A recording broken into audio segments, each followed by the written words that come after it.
Сәлем достар, сіздермен бүгін игра в кальмара перезагрузка деген киноға шолу жасаймыз. Олай болса экранға жақын отырып ал, өйткені бұл кино оңай емес. Бір топ оқушылар карнавал фестивалына келеді. Бәрі көңілді, әртүрлі ойындар, күлкілі жарықтар, бірақ бәрі кенеттен өзгеріп кетеді. Сынып оқушылар цирк залына кіреді, және ол жерде қамалып қалады. Оларды клоун қыз күтіп алады. Бастапқыда оқушылар бұл күлкілі көрініс деп қабылдайды. Бірақ клоун қыз балаларға жұмбақ береді. Оны тек 10 секунд ішінде табу керек.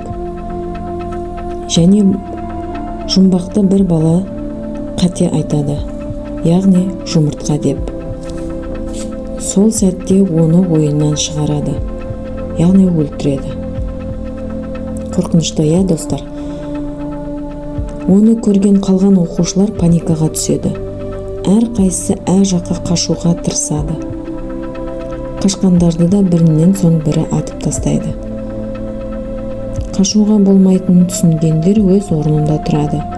Клоун қыз оларға ескертеді. Жауапты таппасаңдар өлесіңдер деп. Негізі бұл кино игра кальмараға сәл ұқсап кетеді. Жалғастырайын. Ойын жалғасында оқушылар арасында сақау қыз және оның әпкесі бар. Сақау қыз дұрыс жауапты біледі, яғни рождение деп жауап береді. Дұрыс жауап айтылған кезде клоун қыз өзін атып өлтіреді. Осылайша олар екінші ойынға өтеді. Бұл жерде өмір үшін күрес басталды.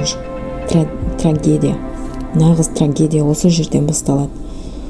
Олар қорқып қалған екінші ойында не күтіп тұрғанын ешкім білмейді.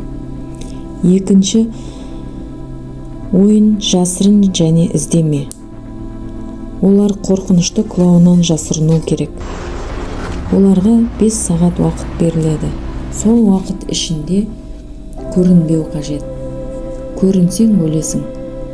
Балалар жан-жаққа қашып, әр жерге жасырынуға тырысады. Әркімде әртүрлі ой. Келесі кезекте кім өледі екен деген қорқынышпен балалар әр жаққа жасырынады. Сол кезде сары шашты қыз бір бейне таспаны тауады. Онда бір бала, егер осы таспаны көріп отырсаң, мен өлгенмін, және қаш деп өзін атып өлтіреді. Ашыққан қыз қоймада құрғақ тамақтарды жеп отырған кезде клоун оны көріп қалады. Бірақ сары шашты қыз оны құтқарады. Клоунды 2 рет атып өлтіреді. Осылайша қашып бара жатып бір топ балдар бір жерге жиналып қалған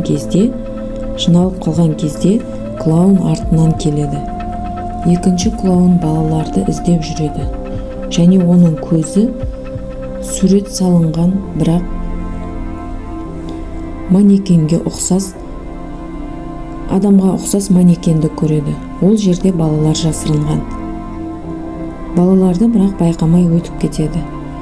Фильм өте қорқынышты, сондықтан оқушылар әр жерге жасырынып қашуға тырысады. Сақау қыз әпкесін іздейді. Бірақ әпкесінің клоун өлтіріп тастағанын сезеді. Яғни қасындағы бала айтады. Сол кезде сақау қыз өзін кінәлі сезінеді. Осылайша келесі ойынға өтеді. Келесі ойын өте қатал. Жіптер асылып тұрады. Әр бала сол жіпке ілініп тұрады. Оларға сұрақтар беріліп, жауаптарын табу қажет.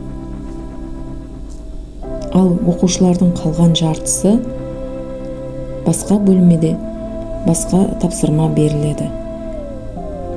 Дастархан толы тамақ, сол тамақты жеп бітіру керек. Егер кім аз тамақ жесе, сол өледі. Фильмнің соңында тек 4 бала қалады. соның екеуі ғана аман қалады. Көрермендерге фильм қорқынышты, шиеленісті және шынайы психологиялық қысым береді. Егер бұл фильм қызықтырса, толық нұсқасы менің телеграм каналымда. Сілтемесі осы видеоның астында. Егер фильм қызық болса, маған тіркеліп, қолдау білдіріп, лайк басып, комментарийге пікір қалдыруды ұмытпа. Келесі видеоның шығуына маған мотивация бересіздер. Сіздермен бірге болған Киномен арнасы.